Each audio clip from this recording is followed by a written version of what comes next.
ప్రముఖ నటుడు, దర్శకుడు, నిర్మాత రవిబాబుకు తెలుగు సినిమా రంగంలో ప్రత్యేకమైన గుర్తింపు ఉంది.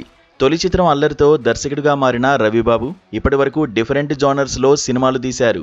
ఆయన తాజా చిత్రం రేజర్ శుక్రవారం జనం ముందుకొచ్చింది.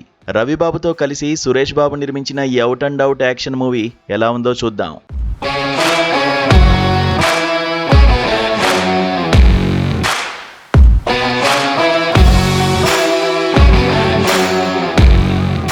ముఖ్యమంత్రి సీటుపై కన్నేసిన హోమ్ మినిస్టర్ కనకరాజు, ఆయన కొడుకులు సీఎంను ఆయన ఫామ్ హౌస్లోనే హత్య చేస్తారు. పక్కన ఉన్న ఫామ్ హౌస్ సీసీ కెమెరాలో ఇది రికార్డ్ అవుతుంది.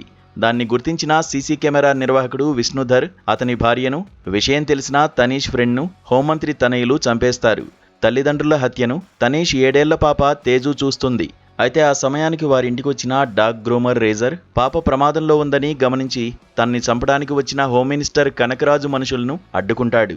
ఆ తర్వాత పాప రక్షణ బాధ్యత తీసుకుంటాడు. తనీష్, హోమ్ మినిస్టర్, అతని కొడుకులు హత్య చేసిన దృశ్యాలను చిప్లో కాపీ చేసి దానిని కోడ్ వర్డ్స్లో భద్రపరుస్తాడు. ఆ ఫుటేజ్ను చేజిక్కించుకుని పాపను చంపాలనుకున్న హోమ్ మినిస్టర్కు రేజర్ అలియాస్ రుద్ర ఎలా చెక్ పెడతాడు? అసలు రుద్ర ఫ్లాష్ బ్యాక్ ఏంటి? చివరకు హోమ్ మినిస్టర్ బండారం బయటపడుతుందా అన్నదే కథ.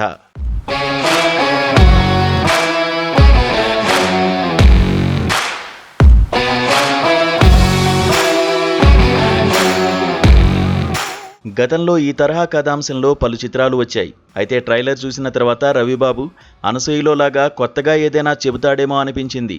కానీ సినిమా అంతా రొటీన్. పాపను చంపాలనుకునే హోమ్ మినిస్టర్ అతని మనుషులను ఓచకోత కోస్తూ కాపాడడమే. సినిమా మొత్తం రక్తపాతమే. హిందీలో వచ్చిన కిల్, మలయాళ చిత్రం మార్కో తరహాలో పూర్తిగా బ్లడ్ బాత్లో నిండింది రేజర్.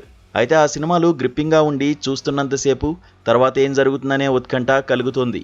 కానీ రేజర్ విషయం అలా కాదు. నిడివి తక్కువ ఉన్నా చాలా పెద్ద సినిమా చూశామనే భావన కలుగుతుంది. ఫైట్ సీక్వెన్స్ అన్నీ ఓవర్ అనిపిస్తాయి.